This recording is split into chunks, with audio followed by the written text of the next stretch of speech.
Hi everyone, it's Rachel Kleinman from rwcrafts.com. Today I am sharing with you a Gelato's ink smooshing technique for this mixed media background card.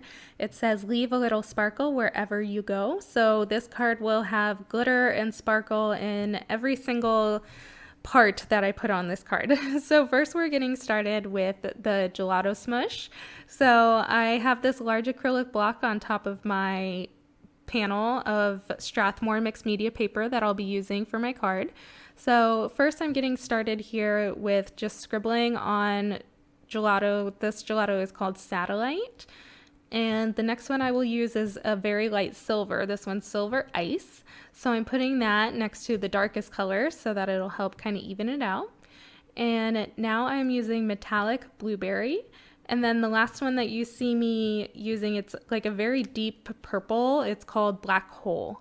So once I got those the two blues and the silver on, I misted it heavily with my little mini mister and then just pushed it down on to my panel here. And you can see that some of it really concentrated with the color and some of it really got picked up again by the acrylic block. So without inking, so to say, my acrylic block, I dried the background panel and then I just pushed whatever was left on the acrylic block back onto my mixed media paper here. And I am being sure to dry in between each layer so that whatever I pick up next is new and on top and it doesn't move around whatever was already there. So I'm starting to really like how this is looking. I'm just going to pick up some little extra dots and splatters off my work mat and then whatever's left on my acrylic block. And again, I am drying in between all those layers. So you can really see that shimmer in the gelato. So all that shimmer is purely from the gelatos. I didn't add anything else on top. I didn't add any perfect pearl or anything. That's just straight from the pigment. So I really, really like it in person. It's a great effect. So now again, inspired by that water bottle, I am using my Staedtler fine tip black pen and I'm just adding little tiny lines to random areas on my card. And next, more glitter. I am using my Design Memory Craft Glass Bead Glitter Gel as my stencil paste. And the stencil I'm using, as you can see, it's a Tim Holtz stencil with the coffee stains. So I wanted a stencil that was random, that wasn't gonna take away from the background that I had already created because I was really, really liking how the background looked. And the good thing about a stencil like this is I don't have to line it up perfectly. It's okay if it moves.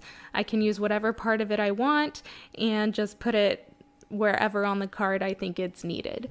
So I just went through and then I did another part of the stencil on the edge, and once it dries it will dry clear and it's gonna look really cool. You guys will see in the close-ups.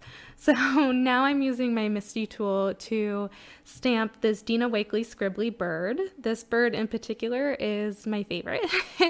I stamped it with archival black ink because I know that I'm going to be going over it with water, so that's a permanent ink and it will not smear once I put water on it. The colored pencils that I'm using here are Faber-Castell Aquarelle pencils, and these also have shimmer to them. It's very subtle, but these are watercolor pencils that do just have, you can even see on the tips, if you look closely at the tips, there's little sparkle in every single one of these colored pencils. And it's the fastest way to color in a stamp. It's great for mixed media cards. Coloring this entire bird and watercoloring it and cutting it out, grand total probably took 7 minutes. So I'm very happy with that. So you can see I'm sticking with the blue tones so that it stays with the theme of my card. It was very much an ocean looking water bottle that I wanted to get my inspiration from. So you can see I'm just using my water brush pen and filling out the bird and all the colors and it was done. And I let it dry with my heat tool and then I just fussy cut it out. So it was pretty easy to fussy cut. And again, that bird was also stamped on Strathmore mixed media paper, so it's a good weight. And I used some Simon Says Stamp black cardstock for my card base. And the panel was cut to 4 inches by 5 1/4 so that I do get that black border around the outside. Now to adhere the bird, I am using a liquid adhesive so that I can be sure that it really sticks in between all of those layers that I've put on the card.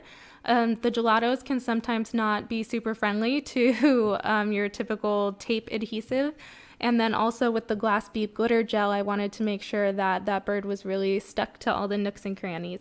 So I definitely recommend your Tombow Mono multi-liquid adhesive glue. It's my favorite liquid adhesive. So I used this little sentiment, leave a little sparkle wherever you go. This is from the Tim Holtz Small Talk, I believe, collection. So I just cut that sticker up into 3 pieces and then adhered it to the card. And again, I am adding more sparkle. So here is the Wink of Stella. And I'm just generously putting this all over the bird here so the bird sparkles as much as possible.